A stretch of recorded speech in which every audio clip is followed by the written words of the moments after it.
call the meeting to order at 7:04. Please stand for the Pledge of Allegiance. I pledge allegiance to the flag of the United States of America and to the republic for which it stands, one nation, under God, indivisible, with liberty and justice for all.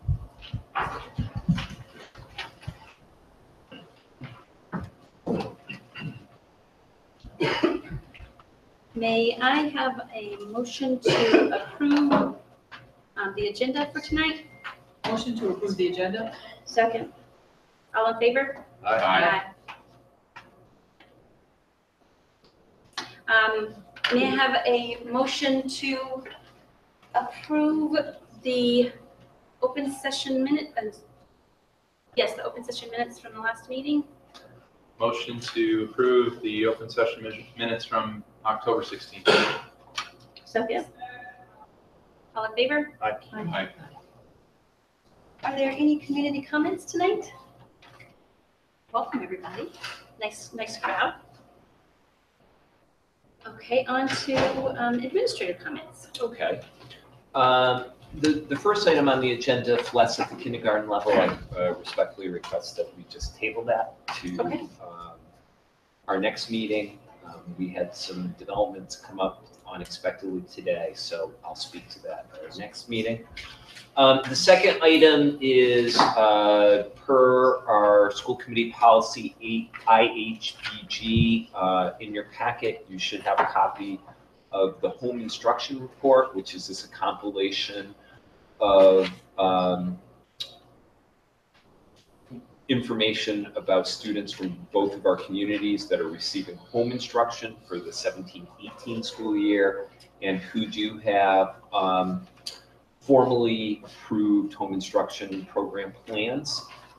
As I note in the background notes, we're pretty much at status quo as where we were last year between our two communities. This year we have 24 students, kind of a real disparity from the two communities. 19 are from Upton and only 5 are from Mendon. Like I said, it's status quo. Last year at this time, we had 23 students in total, but the overall trend is a downward trend. To put things in perspective, during 15-16, we had 27 students, and then in 14-15, we actually had 45 students receiving home instruction. As I also note, there's a fair amount of mobility in and out of these figures as far as home instruction students moving into the district, but then some of our home instruction students opting to enroll within our 4 schools. So for your information purposes, it is something that we do track. Any questions on any of that? Okay, and then the next item, as we do on a monthly basis, you have the year-to-date expenditure report in your packet for FY18. Jay, are there any specific line items that you'd like to highlight? At this point, no, nothing's really changed since the last meeting when we talked about this. We continue to have various maintenance issues that come up on a regular basis, but nothing that's overwhelming at this point. As I said last time, so far it still hasn't snowed, so it's in good shape as far as that goes. But other than that, I think right now we're in pretty good shape, at least, for where we're at. But we got a lot to go, so. Any questions? Okay, thank you. Thank you. May I have a subcommittee update? The Superintendent Evaluation Subcommittee, Superintendent's Annual Plan. Okay, so the last time we met as a subcommittee, as you recall, the last school committee meeting we discussed the evaluation, and we approved that. We met as a subcommittee to discuss the future superintendent guidelines and goals, and went over that draft document. So I think Joe is prepared to talk about that outline this evening. And he's got a presentation to show us for that. Is that a fair enough setup? That is a really fair setup. Okay, good. Okay. New business. Okay, so I believe this is year 5 of educator evaluation, or are we already on year 6? Similar, it's so much fun going through this whole process, and time just flies. So like everyone else in the state system, it is a 5-step cycle, starting with self-assessment, which I do and register on TeachPoint that any and all of you can access. The second step is based upon that self-assessment and assessing where the district is and where the district needs are, developing a plan, which I will share kind of the highlights of. Then actually during the course of the school year, implementation of that plan. And then, as you can see, kind of at 7 o'clock or so on that wheel, usually what we do is we do a mid-cycle review, usually around the month of February, and then a summative evaluation. In my case, it's usually early fall. So like everybody else, I develop one student learning goal and one professional practice goal, and then some highlighted district goals, district improvement goals.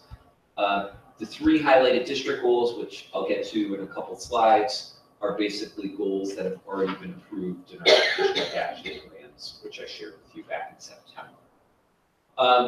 So the first goal is around student learning goal, and I'm terming it developing coherency to homework across our district. The goal statement is during the 2017-18 school year, I work with all stakeholders, students, parents, teachers, school committee, administrators, to gather and analyze data on homework practices across the district and make recommendation for homework guidelines across the grade levels. I'm going to be really, really upfront. This is very non-traditional. If you recall, usually student learning goals have been very, very quantifiable, very, very SMART goal. Thou shalt make MCAT scores or AP participation and so on. You know, a certain amount of points. This is more squishy, all right? That's, you know, this is not clearly quantifiable. But I do think it's very, very important and it's very, very timely, particularly based upon our conversation at the last school committee meeting. And this is something that has been kind of a constant buzz in the background, and I've consistently gotten feedback about having more consistency and more coherency as far as what we're doing across the district. So, and I also feel that homework is something that does impact ultimately student learning. It can impact it positively, but it can also impact it negatively as well. So some key actions in this student learning goal, and we started to discuss some of these at the tail end of last meeting, was starting where I think it's a little bit simpler at the elementary level, and convening a committee.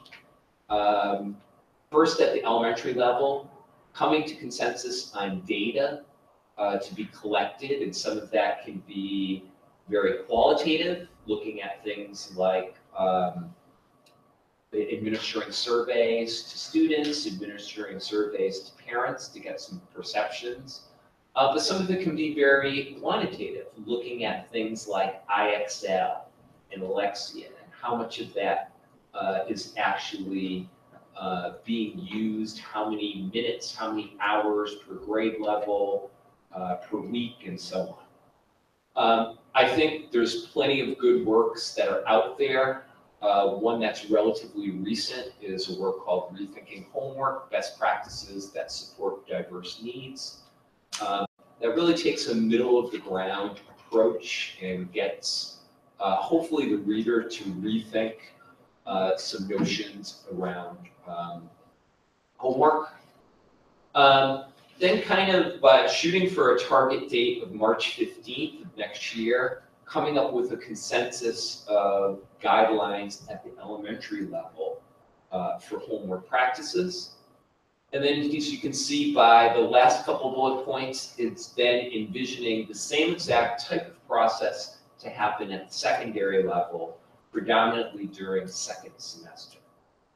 With the hopes of then convening both committees by the spring and to look at guidelines and to build coherency across the grade levels, across elementary, middle, and high school as far as homework, essentially guidelines for all practitioners. Okay?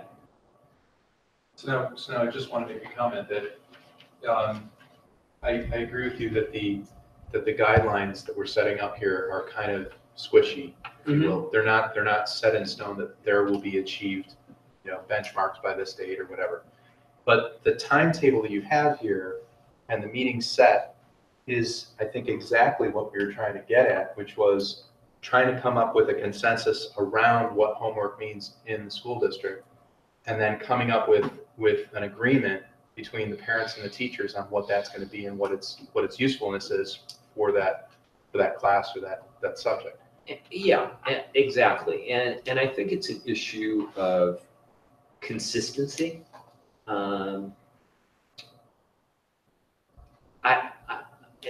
In 7 years of being superintendent, I've received this whole spectrum of feedback where I've received feedback that, good Lord, my child is being pounded with homework and they're staying up till 1 in the morning because they also played sport and so on. To the opposite end of the spectrum, gee, I'd really like my child to get some homework. Same grade level and so on. I did find it kind of interesting.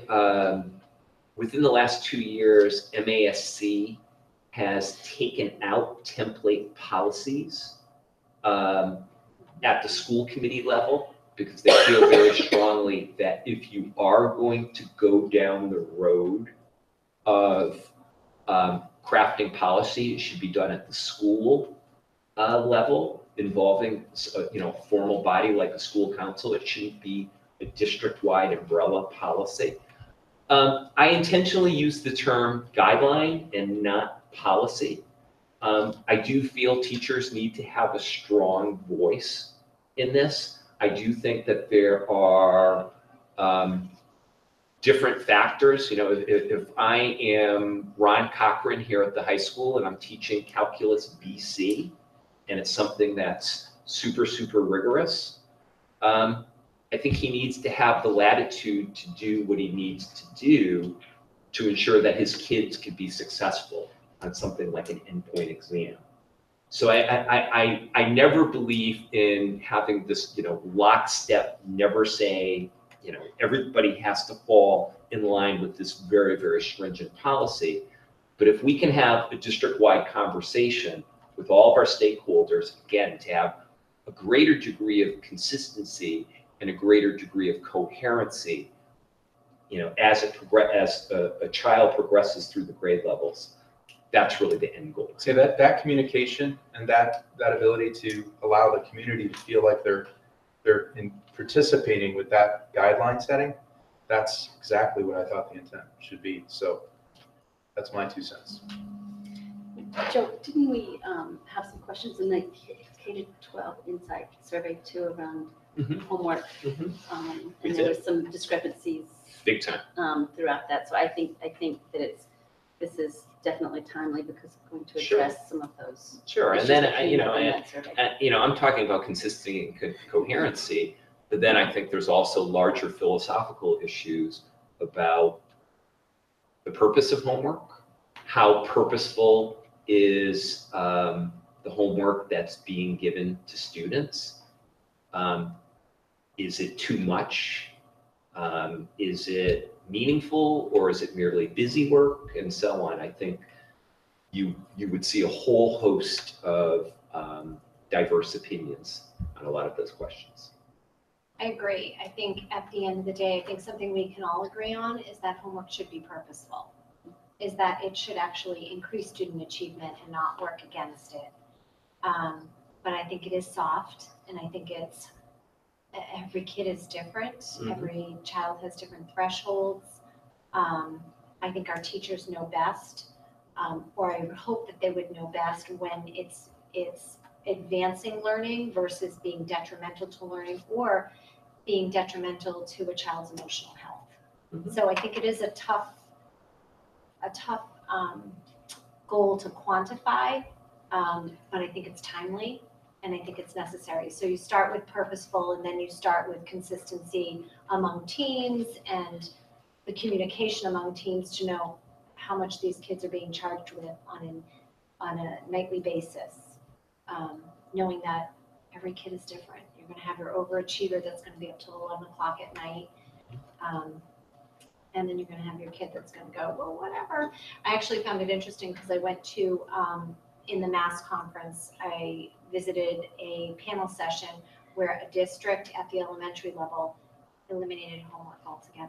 So it was kind of And interesting. trust me, there's plenty of folks at both of our elementary schools that would strongly advocate for that. Yeah, it was interesting. Their only nighttime assignment is reading for pleasure, specifically reading for pleasure, no logging. They just want the kids to read. I thought that was interesting. It is. I just want to point out as well that there's another thing in the document says the June 4th date is the report and Correct. recommendations back, which is great. That sounds perfect. Which I believe is our last school committee meeting during the school year with no snow days. So can I just ask a question, Joe, about this goal, talking about kind of pulling together all the major stakeholders? What is your method? Is it going to be survey? Is it going to be subcommittee? I think it would be two committees, like it says, one at the elementary level, one at the secondary level, and putting it out to both staff members and parents to try to get active involvement. Obviously, like we've had with other important committees, you try to keep it at a reasonable size Sure. number. You don't want to necessarily get a committee of Yeah, 50. Yeah. Okay, second goal, which is the professional practice goal, and this kind of falls in line a lot with what I'm about to talk about in talking about MCAS specifically. And I call this goal defining success. During the 17-18 school year, I will lead the staff in exploring and defining multiple measures of student success that are aligned with the habits and skills our students need in a modern context. This really kind of speaks to, if you are going to say MCAS is not going to be the primary measure of how well our students are learning, what are some of the other competencies? What are some of the other metrics that you're using to measure our students' academic and also social emotional progress? Sean was good enough to share with me and talk about Convergence, a book called Beyond Test Scores, A Better Way to Measure School Quality. And it's written by a gentleman by the name of Jack Schneider. Jack is out of Holy Cross. And ironically, just as I was discussing with you, your school district, Dorothy, is working very closely with the consortium that Jack has put together and looking at multiple measures to measure school effectiveness and student learning. So the vision around this goal is connecting with Jack Schneider. I know Dave Quinn has scheduled him for an online chat coming up within the next month or so, or actually I think it's in January. But then pulling together vis-a-vis our district leadership team, but then the district strategic planning team, which will come together after the holidays, to take a look at, first off, what kind of data do we have out there that measures how well we're doing, but then probably more importantly, defining K through 12 core competencies across all content areas. And again, looking at academics, but also social emotional learning. So for example, we already have very traditional measures, things like SATs, APs, obviously MCAS, but also some of our district benchmark assessments. But then we're now going to have a couple years of K-12 Insight survey data. We also now have our 4th iteration of the Metro West Adolescent Health Survey data. So taking a look at all those metrics, but then also defining new core competencies. And when I talk about core competencies, the best analogy that I can think of is think about the 21st century learning expectations that NIPMUC has defined. I think it was probably about 5 years ago now, John. And they did it for the purposes of NEASC accreditation, but probably more importantly, research shows that the best schools define essential school-wide learning goals. So take that now and broaden it across the district. So think about defining, okay, all of our students will be effective communicators. What does that mean in kindergarten? What does that mean in 4th grade, 7th grade, upon graduating from NIPMUC, and so on? So I view, again, the strategic planning process is critically important, and critically important not so much for outputs, but more for outcomes, and defining those outcomes very specifically. So really, again, the vision of this goal and some of the action steps that I've entailed in the document really kind of speak to how are we defining school and district success in preparing our students academically and social emotionally. Any questions on that? I have a comment that just recently, a few colleges decided to no longer use the SAT and ACT as their criteria for entrance into college. So a lot of what they're trying to do now is align it more with the experience that the child had during their high school years and what kinds of things that they can talk about and write about within their experience in school.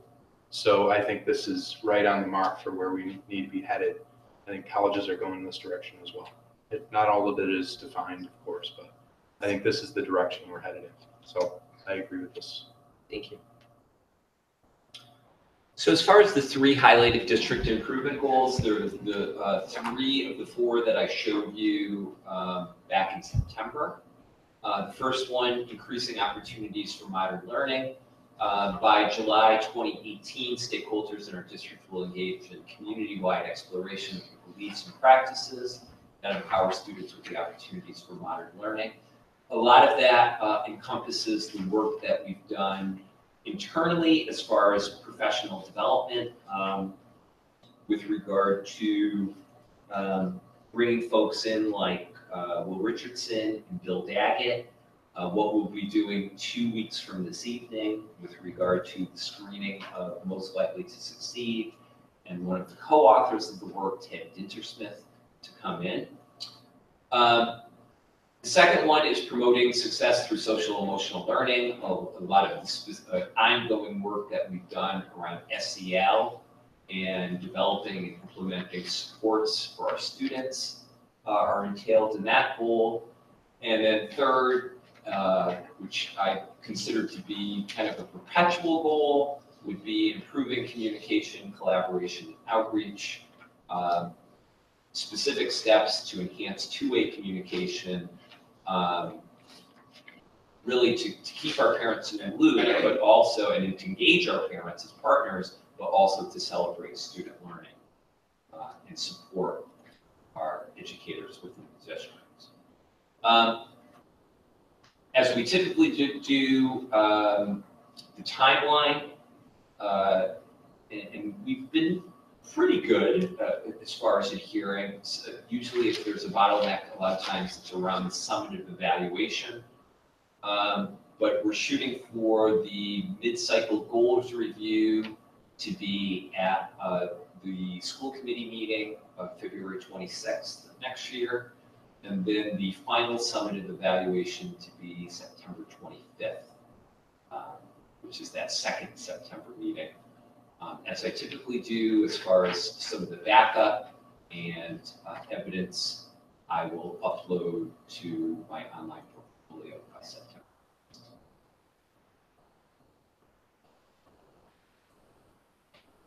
A lot of time and thought goes into developing this plan, so I appreciate Thank your forward thinking and what you've put into the plan.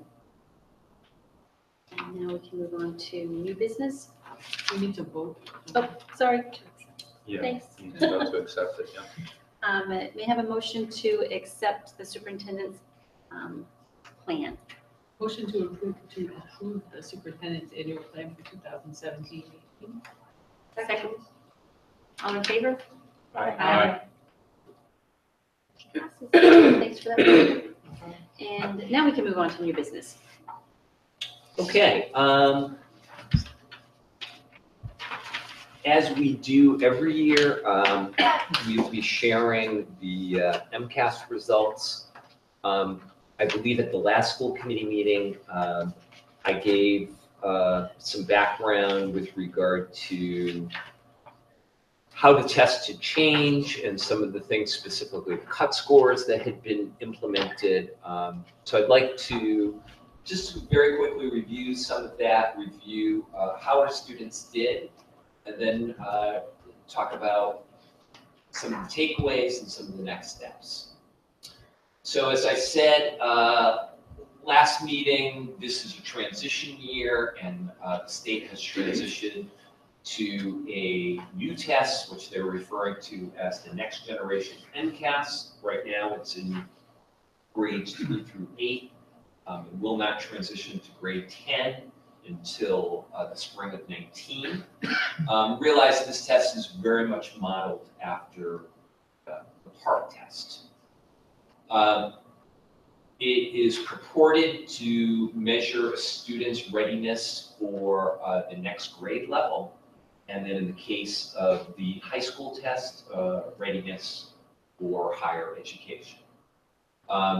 It is computer-based right now, just like last school year. For this coming spring, all of our students will take it online with the exception of our third graders. And then in 2019, everybody will be taking it online. But it is aligned to the updated curriculum frameworks in both ELA and math. The test items are designed to be more challenging, to require more cognitive demand than the previous MCAS test, which has been in place since 1998, which is now referred to as MCAS Legacy.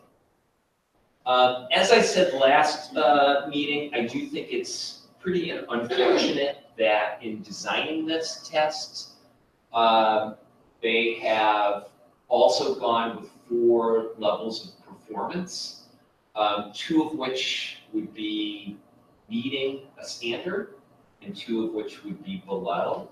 I think in human nature as it is, most would equate advanced is equal to exceeding expectations, proficient is meeting expectations, and so on.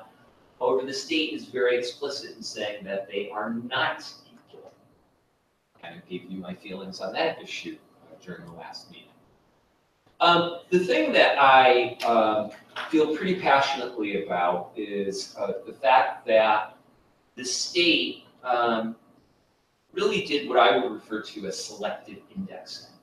In creating cut scores for this next generation MCAS, by design, 50% of students will either meet or exceed expectations. It's actually very, very small as far as exceeding. It If you look at that bar graph, it shows the 4 grades, and you can see upwards of, in the ballpark of 5 to 8% of students actually exceed expectations, and realize that indexing has been done after the students have taken the test.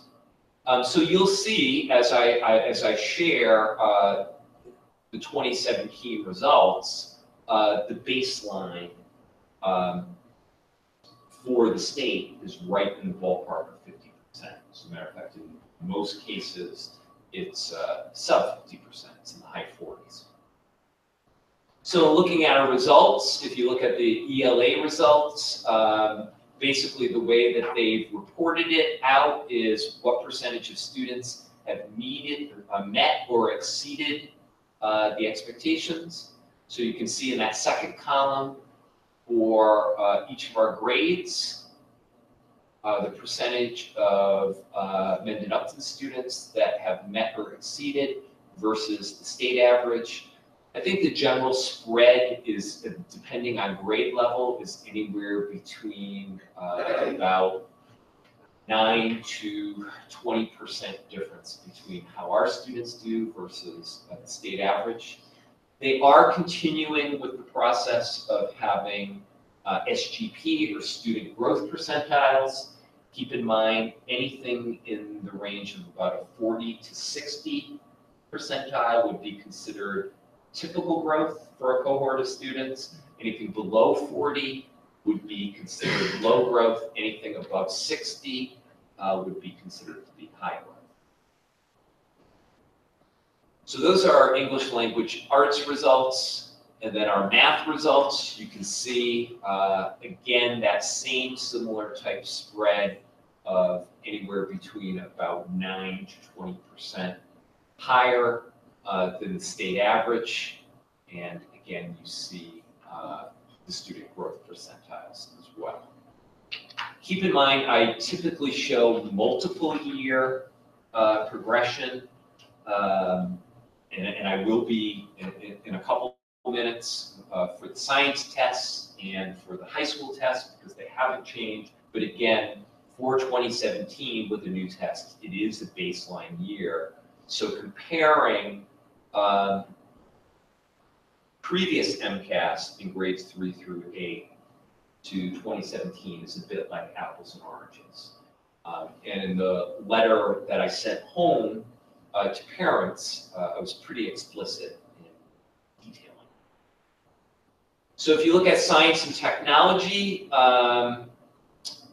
our results, you see with the grade 5 and grade 8, and I'll show that graphically in a minute, and then grade 10, which is part of the CD, or competency determination, which is required as a graduation requirement. See if the numbers there. So kind of looking at, again, multiple years of data. I believe there's 9 years worth of data here. You can see in grade 5, if you look at the state results, they've kind of been very, very flat over that period. Grade 5 showed a downward trend between 2014 and 2016, but then a spike back up to 56% proficiency in 2017. Grade 8, again, in blue are the statewide proficiency results, and in green, the MISCO 8th grade results. And then at NIPMUC, you can see the 94% proficiency, again, about a 20% spread from the state averages.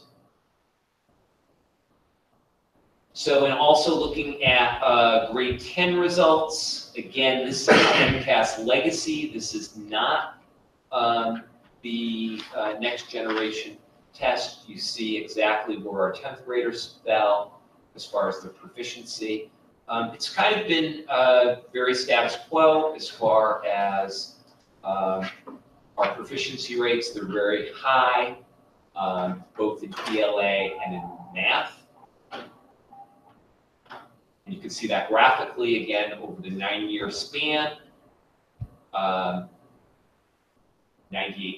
proficiency in ELA and 92% proficiency. So, some interesting pieces here. We're used to having an accountability system where the state labels schools anywhere between level 1 to level 5, where level 4 and level 5 schools would be considered to be the lowest and primed for state takeover due to chronic underperformance on MCAS or issues with participation rates or issues with substantially low graduation rates in the case of high schools. So for accountability purposes, most schools, overwhelming majority of schools in at the elementary and middle school have the label of no level for 2017. We're just nothing. We're no level. So they've said, if you do, though, have a participation rate that's lower than 90% of kids, we will automatically put you in level 3, regardless of how you've done. So that would be 90% participation rate of all kids or any of the subgroups. And then if you have a high school graduation rate, a 5-year graduation rate lower than 70%, you would be also placed in level 3. I do find it interesting, of the approximately 20 schools in the state that are in level 4 and level 5, they have not released any exiting guidance yet, so those schools have remained status quo. So keep in mind the existing accountability rules apply to high schools, which looks at your overall performance, and then also if you're closing gaps between all of your students and your subgroups. So when you take a look at how our district is doing, like I said, our 2 elementary schools in Misco have the official designation of no level because their participation rates were really high, essentially. And again, they're basically looking at participation strictly, and as far as achievement, completely holding the schools harmless. And NITMUC, I believe, as it has always been, is level 1, based upon the achievement, but also looking at participation rate and graduation rate. So our official status as a district, because of 3 of the 4 schools, is no level. So that's a step up from level 2. It's all in the eye of the beholder, Sean. So will we ever be able to be a level? I mean, not that I care, but with 3 of the 4 schools being no level. They will judge your benchmark next year looking at 2 years worth of data. Yes, it's all wonderfully rational. Some concluding thoughts, and I think I touched upon this last week. I'm excited to have the opportunity, not even so much to share the data, but to have conversations with all of our faculty starting tomorrow morning at Clough, 8 o'clock, right, Jim? That I was very public last meeting saying that in looking at some of the methodology that the state is applying, I think pursuing MCAT scores, higher MCAT scores very explicitly, and making that the explicit goal of a school or of a district, quite frankly, is a fool's errand. But I also want to be very explicit that I do think standards do count, and having rigorous standards and having a curriculum aligned with them is extremely important. And we will continue that work. I also think it's also critically important that our teachers collaborate for the simple reason that it's important to ensure that there's consistency in classrooms at the grade level and at the team level, and that all of our kids are getting quality learning opportunities. I think it's really, really important, and I appreciate you as a committee realizing that MCAS is not the measure, it's only one measure. And it's one snapshot of how our district is doing. And I think the heart of the matter is the acquisition of all of these critical skills. I know that our Mendon folks on this committee had the opportunity last week at the MASC conference to see one of the keynote speakers, Bill Daggett, who we actually had come into district. And what Dr. Daggett talks about is really these critical 10 skills that our kids need to be successful for careers that have yet to be defined. And quite frankly, getting at the heart of some of these things like complex problem solving, emotional intelligence, coordination and collaboration, the MCAS does not measure those things.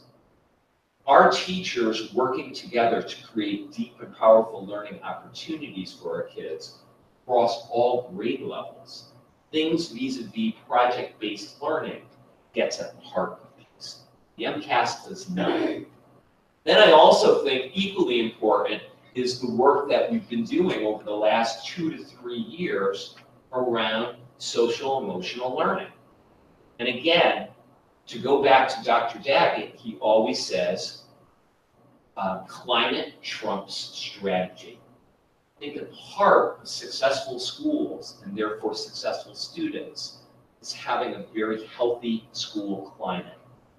A climate where we're really instilling all of these pieces in our kids. You know, he uses a line that I can't help but chuckle, and I've seen his presentation 4 times.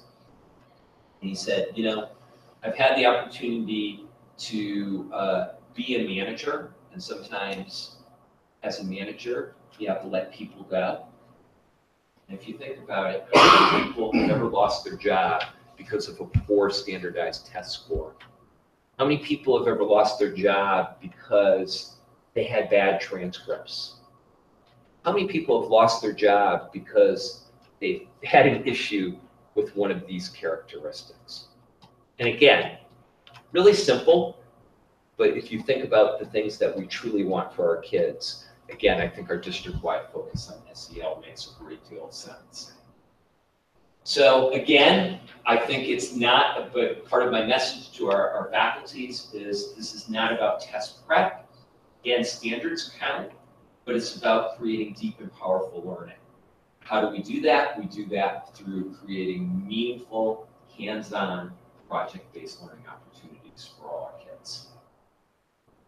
So I'd be happy to take any questions specifically. I know I was a little soapboxy there in that presentation, but it's something I feel very passionately about. But if you have any questions specifically about our results or about anything to do with the MCAS administration, I'd be happy to take them. You didn't show this table in your presentation? No, I did not. Well, geez. I mean, that's where you get the competitive juices going, don't you? There's a table that that Joe included within the packet that has our district compared with other districts in the relative area. Mm-hmm. And I think we fare pretty well within that. We do.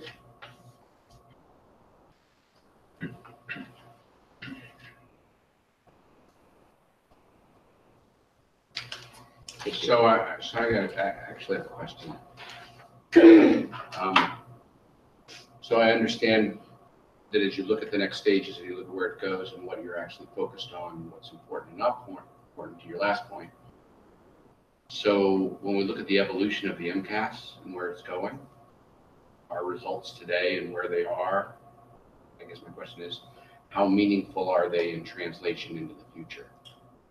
Okay, so I'm going to show, Jan, you're getting a preview here. I'm going to show you a preview of one of my many slides that I'm going to share.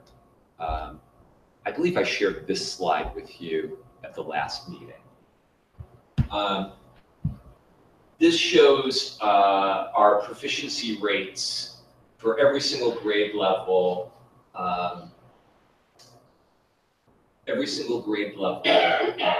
That MCAS is administered in ELA and math in 2015. Because that's the last year that they gave MCAS to everyone. That's why we have a little gap in 2016. And if you look at the last two, let's see, 3 bars, or I'm sorry, they did them by tests. So the grade 10 bars, and particularly if you look at the one in ELA, where you see the straight black line going down to the lowest part, what that corresponds to is about 90% proficiency in grade 10 across the state, okay?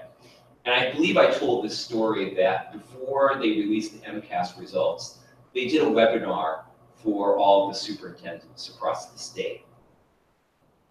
And this was the quote from the gentleman that was running the webinar. He said, "We're up to 90% proficiency in grade 10 ELA and math. And what has that gotten us? It's gotten us 30% of our students taking remediation courses as college freshmen." Okay. I was stunned by the statement for a multitude of reasons. But B, the first thought that came to mind, Phil, was, okay, so let's get this straight. This is an unacceptable rate that 30% of our kids need to take remediation courses. So what we're going to do is we're going to double down on the same exact failed strategy that we've been using for the last 20 years, and we're just going to give them more of the same. And what we're going to do is we're going to try to make the test harder in some ways, okay? But it's going to basically be the same type of testing and accountability system, okay? I point blank thinks that is a completely failed strategy because, again, I go back to what our kids truly need. And what our kids truly need are all of these things. And I don't care what type of standardized test you give, they really don't get to the heart of what kids need to be successful in 21st century economy. So where do I see it going?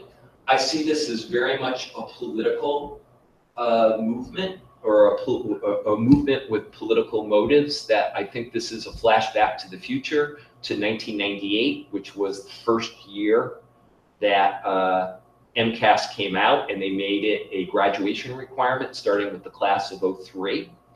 I was at a meeting for superintendents this morning, and one of the pieces that they haven't touched yet is what they're going to do starting in 2019 for students, what they need to pass as far as the grade 10 MCAS, the next generation. So similar to what they did back in 1998, keep in mind, as a graduation requirement, you don't have to pass proficiency. You reach something called your CD, or competency determination, by being needs improvement. So lo and behold, I am certain you will see that nearly meeting expectations will be the graduation requirement. That will be the benchmark. I am also certain that if we're sitting here in 2022, you will be able to see that there has been improvement in the grades 3 through 8 testing, okay? So that the state will basically be able to say, look, we've gained this percentage of points over this period of time. So the question will be, well, how much have cut scores changed in that period of time? And then how much has instruction changed, and in my humble opinion, changed for the worse, as far as creating a system where some very good, well-meaning teachers gear their instruction towards test prep rather than deep, meaningful learning opportunities. I can assure you there's many situations where very good people, very good teachers know how to work the system to raise their test scores. Does that necessarily mean better student learning? No, it does not. So it's very long-winded, and I apologize for that. Did I answer your question? No, I think you did. I guess the question then would be is then, how do we then start to assess we're being successful in these areas? So I think I go back to the last presentation around my my professional practice goal in defining specific core competencies, and then over time, benchmark assessments that are performance-based assessments that really get at the heart of our kids being successful. Yeah, that was the goal too, correct? Mm-hmm.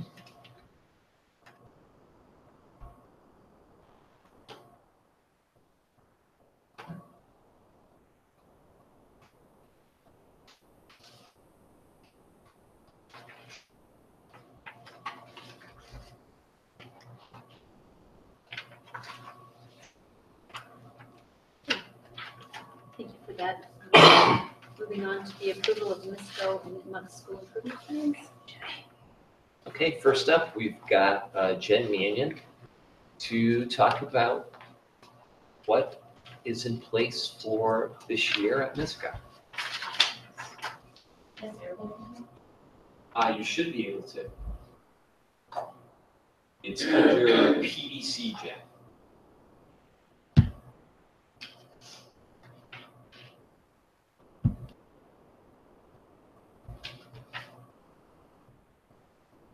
Yay.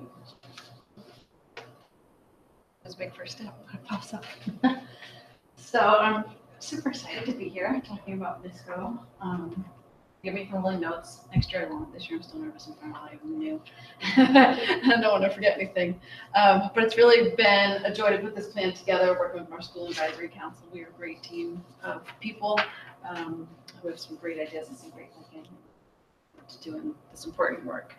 So this slide represents the intent of the plan and the intent of the work that we're doing together. I think as educators, we work in a research-based profession, and so we know it's important if we're going to continue to improve to sort of have this cycle in place in a perpetual state of improvement so that we can leverage whatever current research is happening to make sure that we're impacting student achievement as best as we can, based on what we know to be true. So we're fortunate at MISCO. First, when I was the new kid as principal, my last go around, we were starting a school from the ground up. So it's really nice to be in this position, working with the good work that's already been done before me and the talent that's established in the building, and knowing that we have this in our staff to build upon, and keeping that at the forefront all the time, all the expertise that we have, the teachers. So it's this continuous leadership cycle. And I think the plan is based on the feedback survey data that we have from 2015-16 from the voices of the members of the School Advisory Council and voices of the stakeholders within the school in terms of what we think we need to do and get done. So our first goal is around increasing student agency in the school in terms of decisions, traditions, practices, and we've been able to get going on this work a little bit already. When leading big adaptive change, I've learned it's important to start with some technical changes that are attainable so we get some forward momentum going. So in terms of looking at how we embed student voice into what we do at MISCO, we've already taken a look at student council, we've taken a look at how we choose spirit wear. We had students sit in on interviews recently so they could share their feedback and input. And we feel like that's an important part of all the work we're going to be doing in the coming year.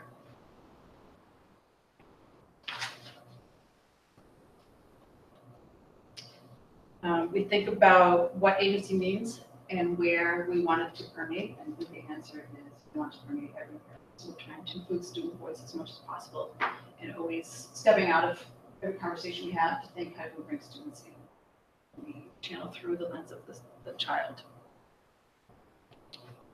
I think as we go through this plan, you'll see some themes, hopefully connections to the plan that Dr. Rostick just shared, as well as the strategic plan. You're definitely going to hear a connection to the plans from Misco and Clef. I stole something right from their plan. And Principal Clements was generous with his time and giving me feedback and sharing his plan with me. So I think you're going to see connections there as well, which is a great thing because we can all build on each other's strengths. Our second goal, which is the one I stole, comes from our strategic plan and action steps directly taken from what was shared by Principal Swain and Principal Gallagher. So rather than reshare those action steps, I thought I would share our faculty's beliefs about learning and let you see that this plan and all the work that we are doing really this year throughout the district and at Misco is based on aligning our beliefs with learning and our practice and looking for where they align, where there are gaps, things we think that we need to do differently based on these beliefs. And we talked about education being a research-based profession. So one of the pitfalls of that is that sometimes we're a bandwagon profession, and we jump on the next research-based bandwagon, and we jump off and get to the next one, and then we jump on and we jump off, and it puts us in this constant state of flux.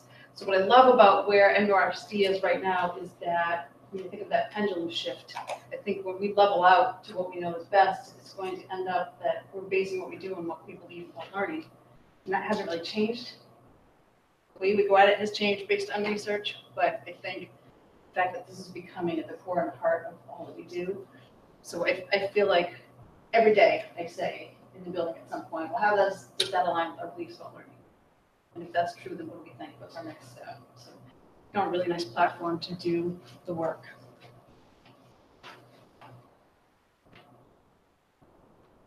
Sorry.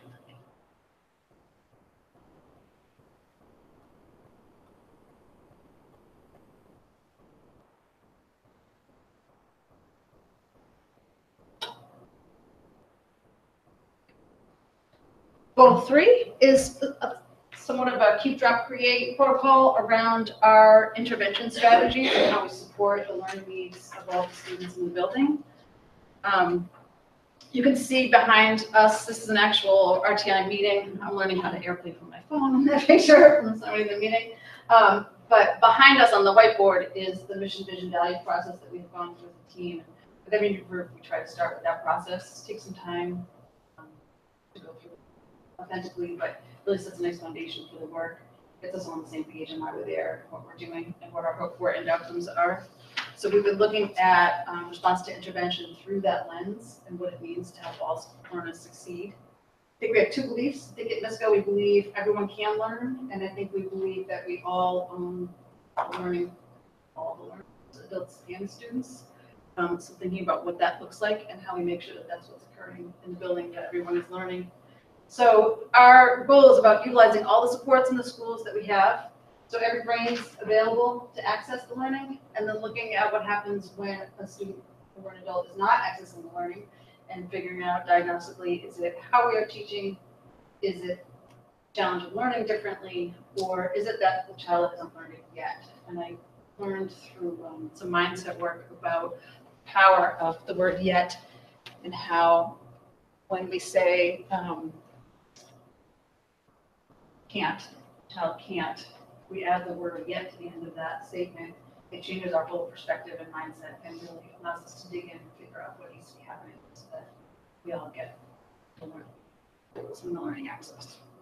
So you can see some of the themes that are coming up here. We're taking a look at the district curriculum accommodation plan in our billing to see what all learners are entitled to through that plan. We're looking at short-term intervention versus referral to see what the impact is, what we can really do when we put our heads together around the table. Looking at our paperwork process of data tracking systems, building partnerships with outside agencies. We're hoping to pull NIPMUC alumni into our building to talk about success and moving forward as kids move through grades bands and up to NIPMUC. You've probably seen Rachel's challenge pop up in every slide here because we're really looking at how we're reinventing what that organization can do for us in terms of social emotional health. And we're looking at revising the schedule so that it really supports our beliefs about learning, whether it's academic, social emotional, whatever type of learning is going on. But Jen, what's Yeah. the student intervention team? That's. We've Could had a you- couple different names for things. Yeah, could So you all summer long, elaborate? I would say to Paul Marsh, who I apologize, he's not here. He should come up at home, but we have a sit team, a sat team, and a set team, and all summer I'd say, which one's that? What does it do? Is that sat? So the student support team is the SIT, sit, and it's a student intervention team. And we decided for the sake of clarity, Mr. Johnson's nodding because he's on our team, that we're just going to call that the RTI team, Response to Intervention team, because what we're really doing is looking at the teachers come forward with a student who's struggling, a learner who's struggling in some way, shape, or form, and we do a deep dive and figure out what can we try. What have we tried? How's it worked? What data do we have? What does that make us think is a great next step? Really looking at not just going right to child can't, therefore a child is disabled, really trying to figure out child can't yet, what does that mean for us in the building? And it's allowing for us to look at all the expertise in the building and the ways we can pull that expertise together to create interventions that are short-term, impactful, and looking at what happens next. So continuously cycling back and looking at our data.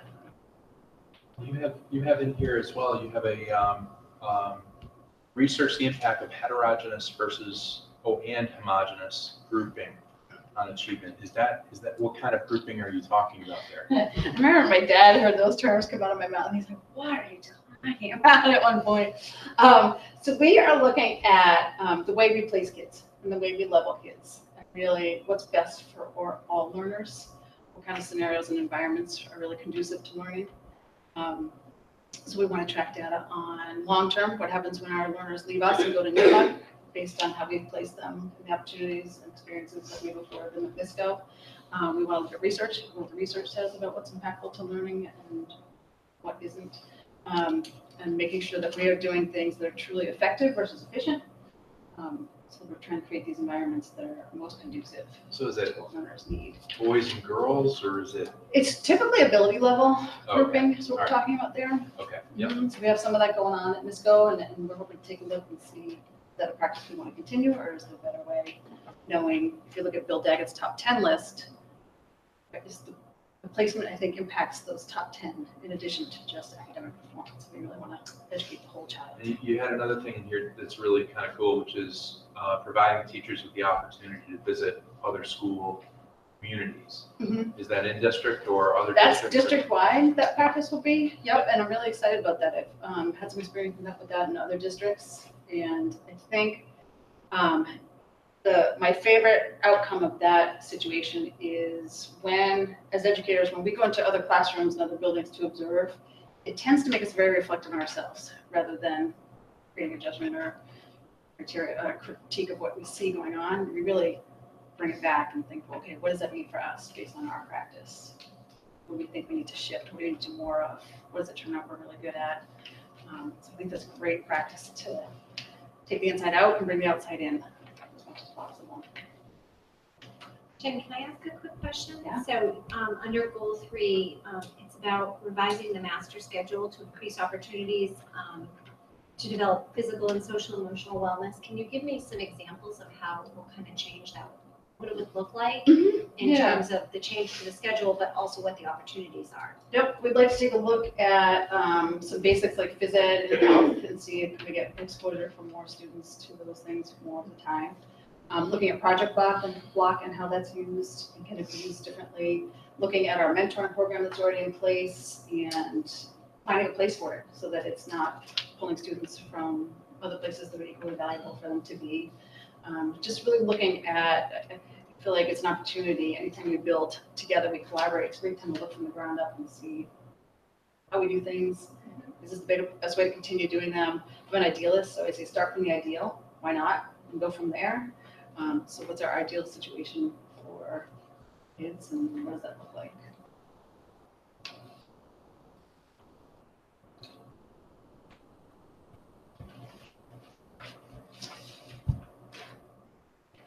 And our last goal, oh, I love this photo. I just, every time I was working on this plan, I'd come to that photo and go, oh, okay. Our last goal lifted directly from last year's plan. It was a goal that the School Advisory Council and the feedback survey data showed is worth continuing with, doing some more work around. So it should look familiar.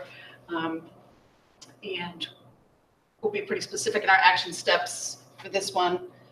We will look at developing some more committee work. I have a great group of parents and teachers already willing to join in the STEAM committee. So we'll get that going. Think about a wellness committee. And again, involving students in all of this work. School beautification, we've talked about the adopt a highway signs that we see and talking about if we had that at Visco, adopt a little section, and maintain that section, and what would that look like? Student council kids are already recruiting other students' perspectives around the physical space inside the school and what we can do there. So on that note, looking at the physical plan and feedback that we've received there, getting going on some of those great ideas, as well as soliciting additional ideas. We're really looking at community and welcomeness. How do we become more unified as a school?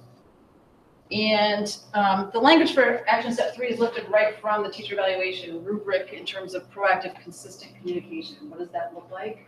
Feedback is that's still an area that we'll continue to address and figure out how best to communicate with all stakeholders.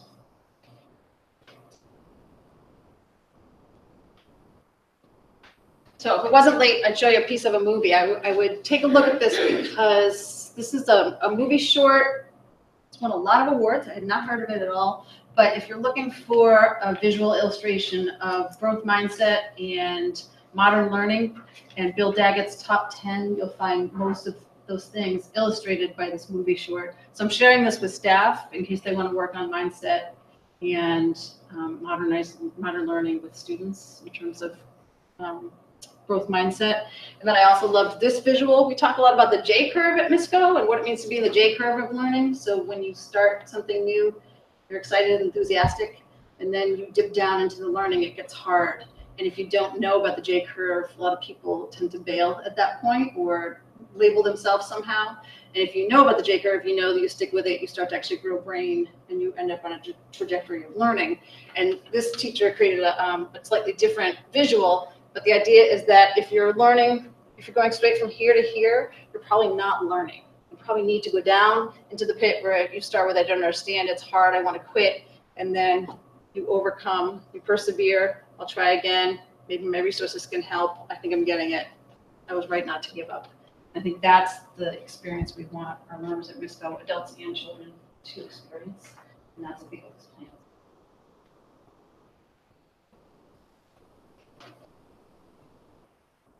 So that is it. I appreciate everyone's time. Thanks for letting me stutter along. I'm nervous now.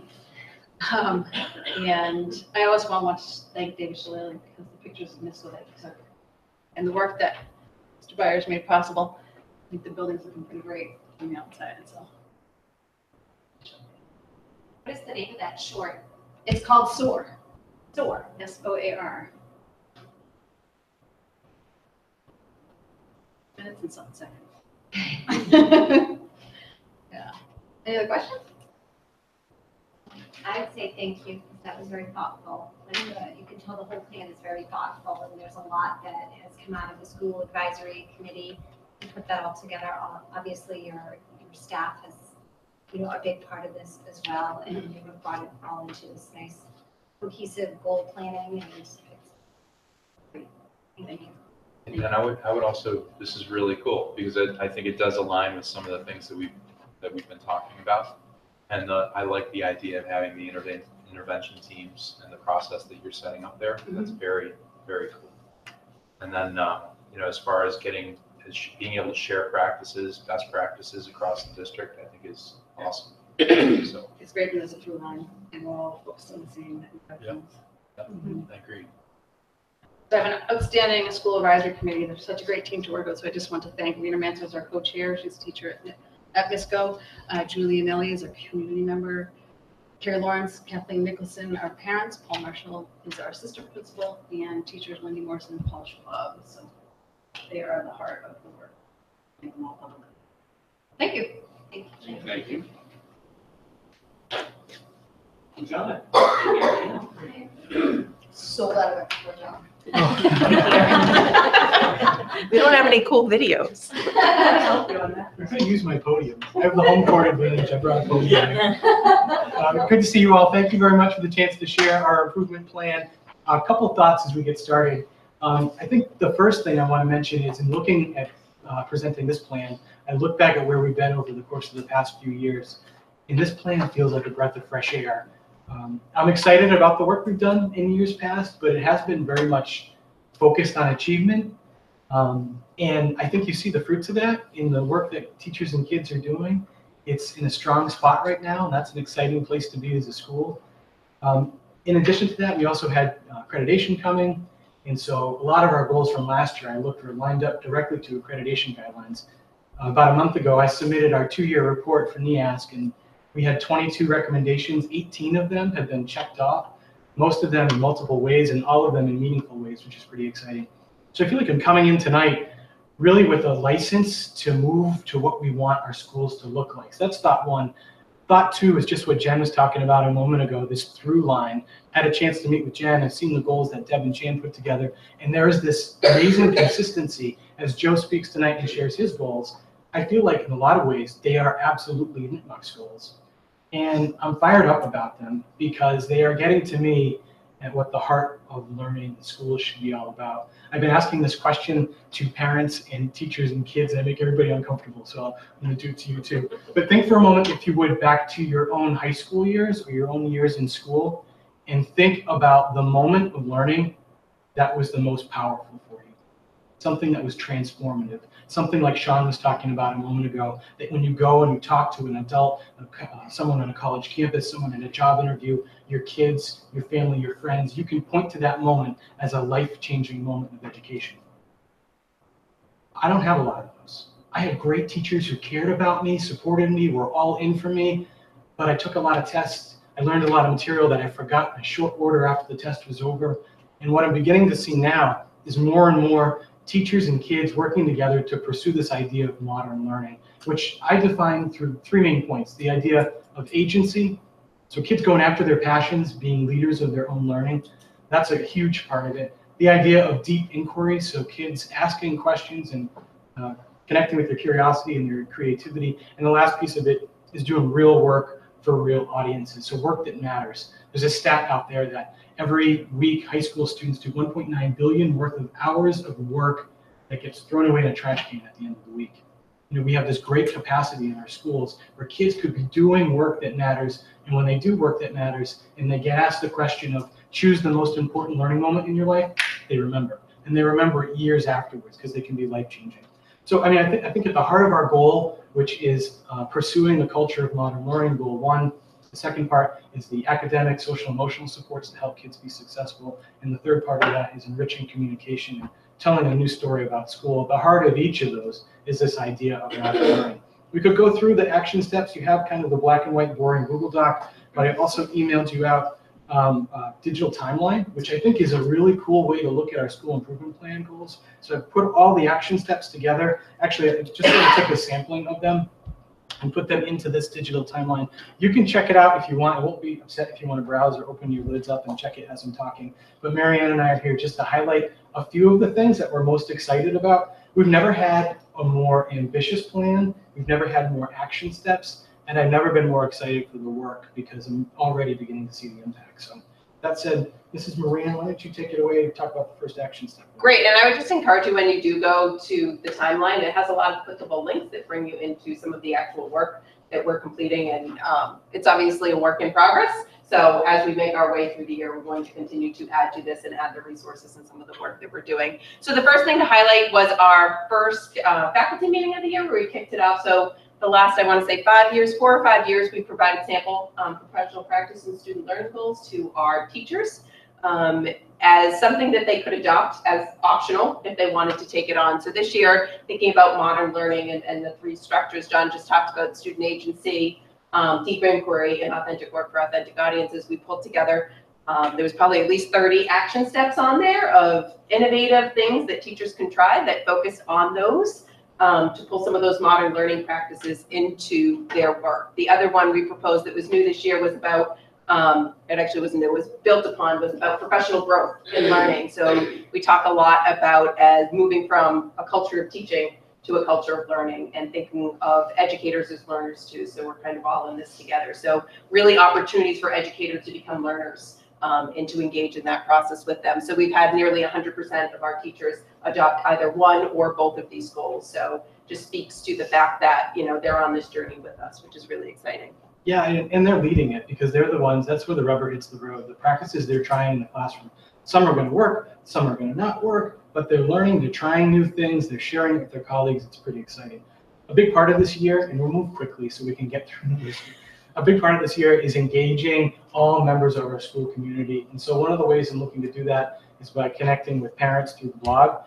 So monthly I'll be posting questions. We're calling them forums, where I posted out in September about my beliefs about learning, posted out in October some key questions we want to ask kids about their experience in school, and having a digital platform for parents and community members to participate.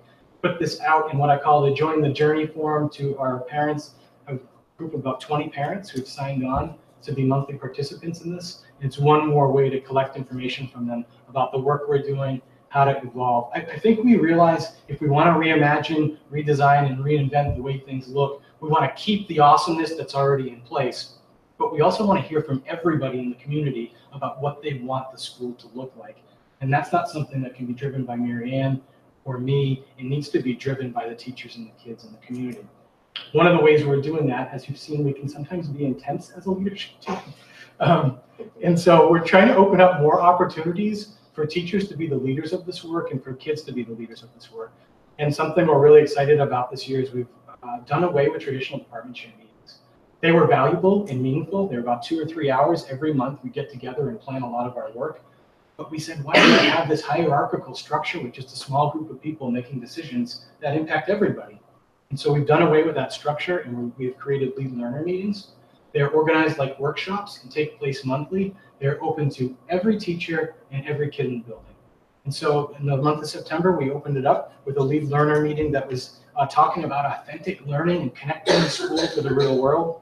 We had about 40 people in this room, half teachers, half kids, exploring ideas and building our 21st century learning conference.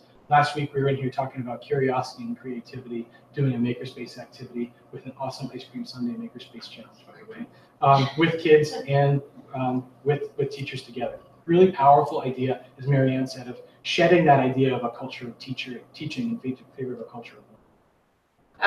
Another exciting thing we're doing this year is with the help of Dr. Cohen and Mr. Quinn and John and I, we've taken on a course called the Inspired Learning Podcast course in order to really start to implement some of those modern learning strategies that we're talking so much about. So we have a group of 3 students right now that meet during a block. But it's really about agency and deep inquiry and personal reflection for these students. So we're kind of leading them on their journey of learning in the podcast course, which is really neat, with the hope of them launching their podcast by the end of this semester. So they're super excited about that and getting it out to an audience. Today we asked them what success would look like at the end of semester 2. So we're really helping them to define success on their own terms. And they said that they had plans to continue this podcast. So they have intentions of launching a website and having a podcast and have a listening audience. So that's really exciting to hear. Food for Thought Lunch is another strategy that we're using to create some student agency in our building and again, hear from our students and hear from our teachers. So last year, one of the most powerful learning moments for John and I was when we just happened to have a student feedback lunch. We were interested in kind of hearing from our kids and feedback on improvement. And we walked out of there saying every teacher and every student in our building needs to have this experience. So we put in Food for Thought lunches that happen every other week, and it pulls together about 15 to 20 students and 4 or 5 teachers. And we come into a room and the students are providing feedback about their most powerful learning experiences, changes that they're interested in seeing in the school, how they would like to have an impact. So helping us reimagine. So it's teachers and administrators hearing directly from the kids. So it's been powerful for them. Some of them walk in saying, not so sure about this, but they walk out saying, this was the best use of, 45 minutes to an hour that I had. So Bruce was part of that first group that we had together, and it was a great group. We've got another one coming up tomorrow. What's cool is we've got about 40 teachers who have voluntarily given up a lunch block to be part of this conversation, and they're doing it throughout the course of the entire year. So again, it's just continually having these conversations. I refer to it as the drum beat. It's kind of the rhythm of the school. It's always there in the background, always this idea of getting kids input, getting teacher input as we're moving forward. We're talking a little bit more in our faculty meetings about beliefs about learning. I love what Jen had up, having her faculty define beliefs about learning. We've done that as well, and we're using our faculty meeting time in a really pointed way to see if we can close the gap between the things that drove us into the classroom, into schools to begin with, and some of the more traditional practices that are hard to justify in modern learning. This year I'll be giving over my social media beginning the end of this month. I'll be handing over to students. My Princeton feels like giving me the eyes. Your eyebrows raised on that. I'll be giving over my blog and my Twitter account to kids in order to report from a student's perspective what the experience is like here. So giving them my communication tools as a voice. I have confidence that they're going to do a great job with it, but a lot of trust there, but also just this idea that our kids are our best ambassadors and the people who have the clearest information about our school. Community Advisory Board. So November 16th is going to actually be our first meeting of the Community Advisory Board. This was kind of an all-call that we got in our Join the Journey form. So we have probably about 15 to 20 students, educators, and community members coming on board to help bridge that gap between the classroom and the community. So working together as a team when we think about programming such as 21st Century Learning conferences, providing opportunities for professional partnerships, and then, as we come to define our beliefs about learning, having them as a core piece of that work as well. That idea of building the professional partnerships comes out in our 21st Century Learning conferences. Our first will be in January, and it'll have this awesome theme of learn what you love what you learn. We have a Winter Carnival theme. What's excited about this is not just the Winter Carnival theme, but also the idea that our kids are going to be leading sessions for the first time. So we have a number of students who will have teachers in the audience as the learners, as the students are leading through, because you should see the things that our kids can do, from developing equine industry to expertise as blacksmith to understanding social media. They're going to be taking the role of the instructor for the day. So we're flipping that. Actually, on Wednesday, we have a school-wide brainstorming session, complete with free popcorn. So for all the crowds of students who are watching this online right now, we're going to try and get them down to the lobby and do a school-wide brainstorming session about the conference, hearing directly from them of what they want the day to look like. We're continuing with our wellness week. So every year we have 2 wellness weeks focused obviously on social emotional learning and best practices for our students. So we kind of pause during those weeks, and there's activities that happen. We have 2 advisories that happen that week, but there's also activities during breaks, before school, during lunches for students. We bring professionals in. The exciting part of our wellness weeks this year is we have students in our 21st century skills classes who are actually designing sessions for wellness week. So previously, we've gotten student feedback about what they would like here, and it's always animals. So we always have lots of animals here during those weeks, but now we actually have students that are planning the sessions to happen during the wellness week, which is exciting. We're sketching out visits to other schools. As Jen mentioned, one of the things we're excited about too is community partnerships. So we're looking by the springtime to build a bank of community partnerships, real work for real audience, nonprofits, businesses in need of support, people who are looking to engage our kids, bring them in and offer real work and support in an authentic setting. We're excited about that. We think if we can get a bank of 20 projects for the end of this year, that can very quickly become 40, 60, 80, and put it out to teachers with recommendations of, hey, this might work for an English history collaboration. This might be a great collaboration between science, technology, math, and English. And I think our teachers, very much like when we went one-to-one, they are on board, they are interested, but there's a, well, now what? Help me get there. And I think building this bank of partnerships is a key part of it as well. We've been going through all of these steps along the way, and I don't want to keep going. I told Joe 5 minutes, which meant 8, and I'm over that now, sorry. But I'm fired up about it because I feel like this is what you have in this digital timeline is a sort of a blueprint of how we're moving together, not just administrators, not just teachers, not just kids, but all of us together in order to redefine what learning is going to look like. At the end of the year, we will have brand new vision, brand new core values, brand new beliefs about learning, and that will be a mandate to start making some of the adjustments. And the first question we're going to answer is the one that Phil brought up. if achievement is only one measure, granted an important measure, but if it is just one measure of a successful school, what else is included in that definition of success? We're ready to answer that. We're excited about it and looking forward to the challenge. One last piece to add on this, I did some math before I was a former English teacher, so that's a challenge for me. Some math of the number of kids who will be involved in this process. If we look at the minimum numbers, we're going to have close to 350 students who will be in front of us, either at lead learner meetings, the food for thought lunches, community advisory board sessions, coming to the show and most likely to succeed. That's over half of our school who will be sharing their voice, in addition to the faculty members that I mentioned who are giving up their time, taking on the goals, part of this work. That's pretty exciting. I feel like we have a lot of momentum, and it's due to the people in this district, so we're excited about it. Thank you. Okay, so now I can take a deep breath. Boy, this is really cool. So a couple of things popped out in my mind. So recently I've had the opportunity to analyze and learn a lot about how business processes are improved and how people, when you have a business goal producing a certain amount of units of work, how the process can be improved to improve that delivery or that output. And forming groups with all constituents was key to improving that. In the cases that I was privy to, they increased it as much as 2 or 3 times their productivity. Okay, so I think that is right on the mark. But the key in those cases, honestly, was the facilitation of those groups to make sure they're well directed and that there is a process by which you go through each section very carefully and everybody gives their mind share to it.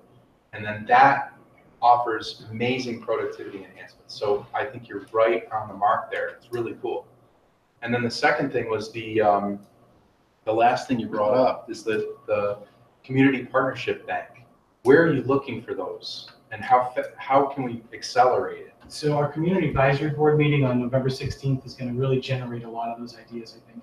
The example that kicked this off for us was last year we had Dean Bank in. They were meeting with me, we had a conversation, and they're wonderful supporters of the school. And they said, your business marketing DECA program is fantastic. I'd love to start working with some of your kids. We've been in Mendon for a number of years. We're well established. We're a powerful community group in supporting the community efforts. And yet not everyone knows where our branch is. But until you say next to the Muffin House, and they're like, oh, the Muffin House has been there a short period of time. But they said, what can we learn from your kids that would help us to develop to get our presence a little better known? So that's a really tangible example. In addition to that, I had a meeting this summer with the general contractors advocacy group, looking to show the contracting professions that are out there and available for kids, much like STEM and manufacturing are doing. And they said, how do we get in front of your kids? And I said, well, that's great. I can get you in front of our kids as a focus group to bounce ideas off of. What can you do to help me? And so getting kids onto job sites, I'm just doing career sharing, those opportunities are there. Farmers markets, community organizations, we're building a partnership with Maple Farm Sanctuary. There are tons of community groups in our 2 communities who are looking for support and would benefit from kids doing real work for them. You just have to ask them the right questions. Yeah, that's excellent. Fantastic. Sounds like it's really exciting to be in that school. It is. I would say it's an exciting time to be a learner, right? It includes all of us. Absolutely. Thank you. Thank you. Appreciate it. Thank Thanks you for very letting us much. go a little bit longer.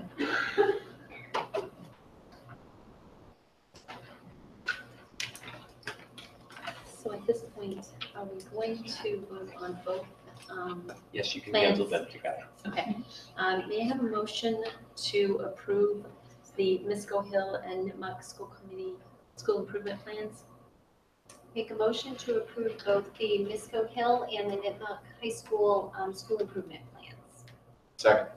All in favor? Aye.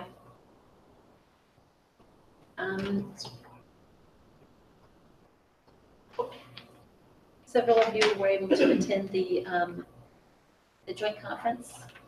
I'd like to share some highlights. Wanna go first, You Sean? first, you first. Okay. So I really enjoyed this year's conference. I usually enjoy it, but some years I go and I get through panel sessions, and sometimes I leave panel sessions and I feel really excited. And I've shared with Joe and Sean and Lee some of my excitement. I feel a shift, and it's a shift that I personally like as a parent and an educator. It's a shift away from test scores and measuring success in different ways. And yes, I feel like we're a pretty successful school community in terms of our test scores, but I don't think we're successful across the board. And I think that all districts are feeling this way. And that's why I loved going to Mask this year, because I got the opportunity to talk to other school district and school community members, some teachers, some admin teams, some school committee members. And I think we're all feeling the same way, like how are we going to define success? And for me, success hasn't always been a test score. And I've always told that to my kids.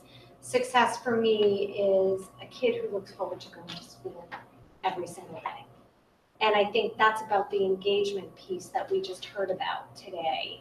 And it makes me really happy to see our district moving in the direction that I personally feel is the right direction, but it's also clearly the direction that the state of Massachusetts is feeling that we should go in. That learning is a different beast. John, you asked the question about what's your most memorable experience from high school? For me, it was getting out, which is sad.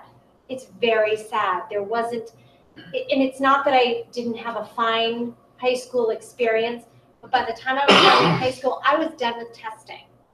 I was all set. And that's not what education should be all about, is the testing that you just keep getting hammered with. So that real learning and that engagement, which happened for me when I was in college, was when I got excited about learning and got excited about education. And wouldn't that be great if our kids could start to feel that in elementary school, and it carried on through middle school and all the way up through high school? So by the time they get to college, they're lifelong learners. They're just excited about learning. So you can tell I'm a little excited. Actually, one of the things that I'd like to share with our school committee, one of the last panel sessions I went to before I left was the Lexington schools. And they actually got the entire community together, uniting over the goal of social-emotional learning. And they said, we're the school and we're the school committee, but we have deeper resources in the community. And guess what? This isn't just the school's issue. This is actually a town issue. This is a community issue. So they created a coalition where they brought together, kind of like we do our multi-board, but they brought together all of the stakeholders. So it could be your selectmen, but it could also be your library. It could be all these different types of community resources, and we're all working together to pull together all the information to make sure that we're growing healthy kids, and kids who have resources and outlets and networks, and really truly what a community should be all about.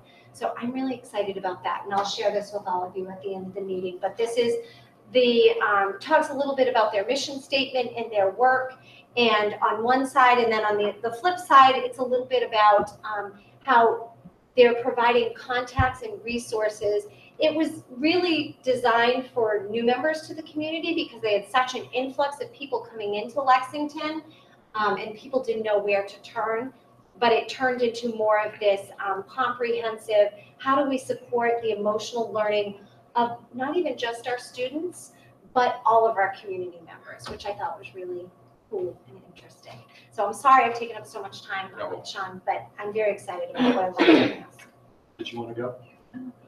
All right, so I shared in a lot of the excitement, but there's also a little bit of panic as well as a result of going to the conference.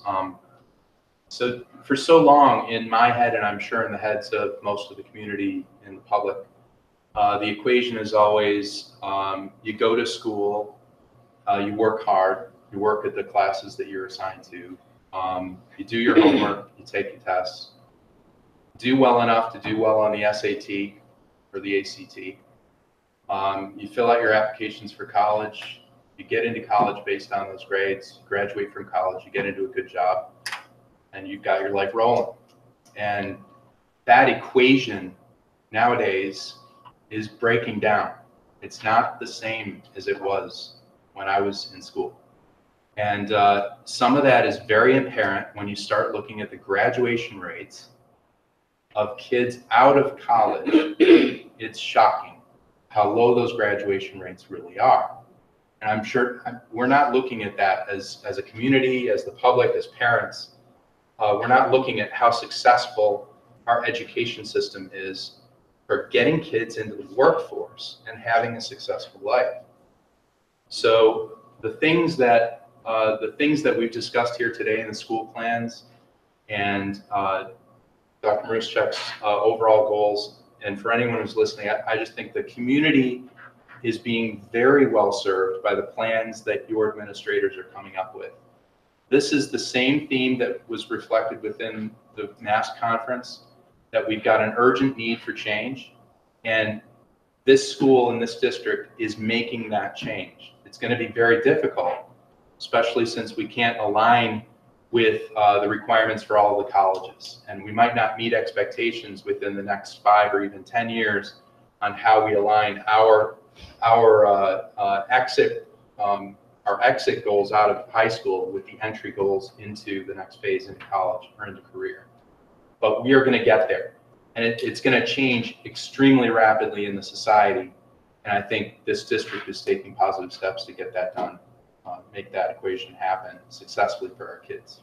So that's what I took away from the conference. And I think just to reinforce that fact, I have one of the statistics about associate's degrees, right, from 3 years. So giving an additional year for students with associate's degrees out of Massachusetts community colleges, the graduation rate was something just above 6%.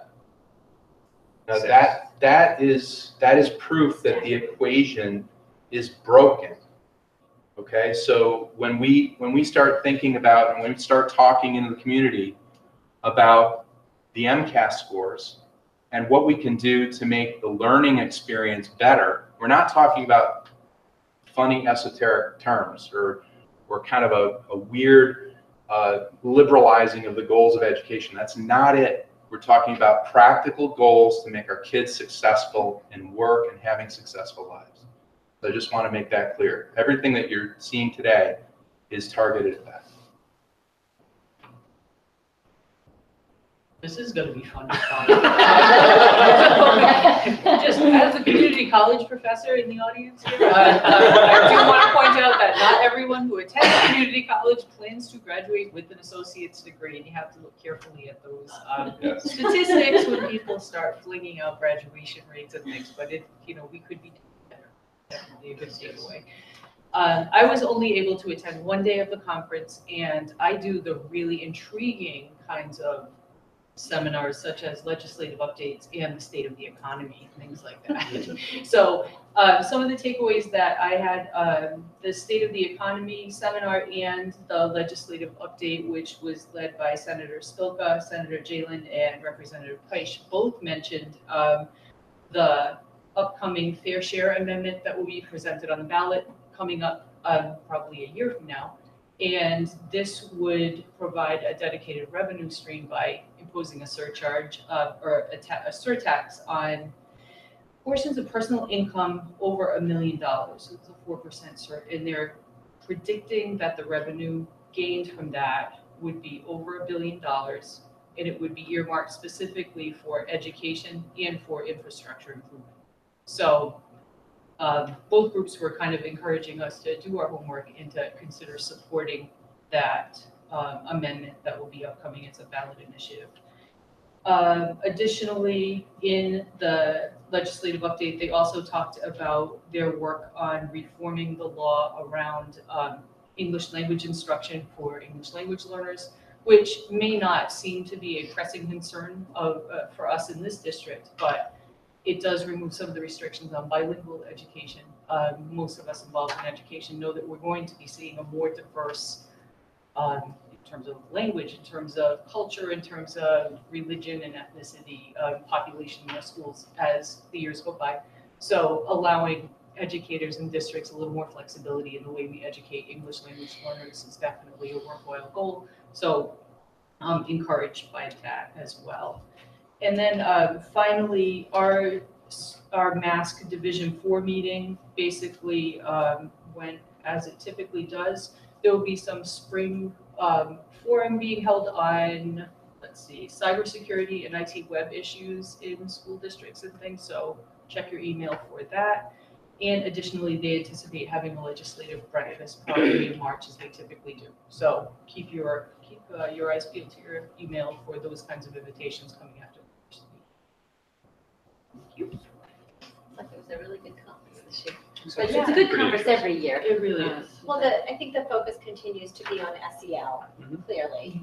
And then there was actually this one snippet that Dr. Daggett gave about how every child has a cell phone or some sort of mobile device that they can access, but yet we're teaching them in an environment where we say, don't use that to go get information, and definitely don't share it with anyone else.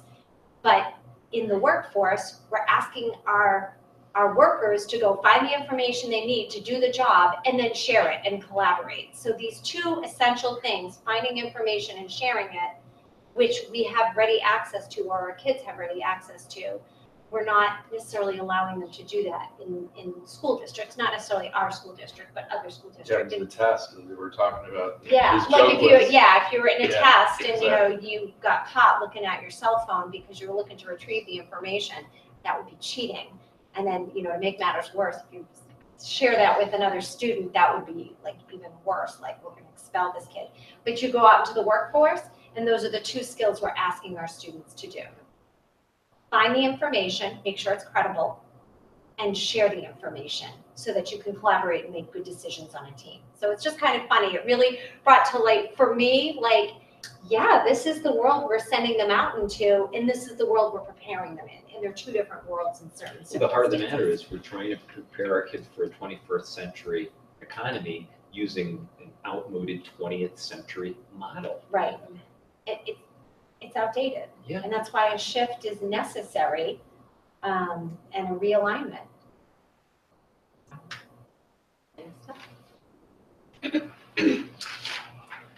Do we have any correspondence? No, we do not. Any other matters not anticipated by the committee within 48 hours of the posted meeting? Future agenda items, the community screening of the most likely to succeed on November 22nd, and then the presentation of the Metro West Adolescent Health Survey results on December the 11th. Anything else? That community screening is important to address some of the issues we've been talking about today, so. Looking forward to it. Is it the 20th? It's the 20th, that's a Thank you. typo. Oh, is it? Apologize. Okay. Thank you. for- Monday, November 20th. Correct, it's our regularly scheduled school day. Right. Thanks for that clarification. Yeah, Is sorry there about anything that. else? Can I have a motion to adjourn? Motion to adjourn? Second? Second. All in favor? Aye. Aye. Meeting adjourned at 8:46.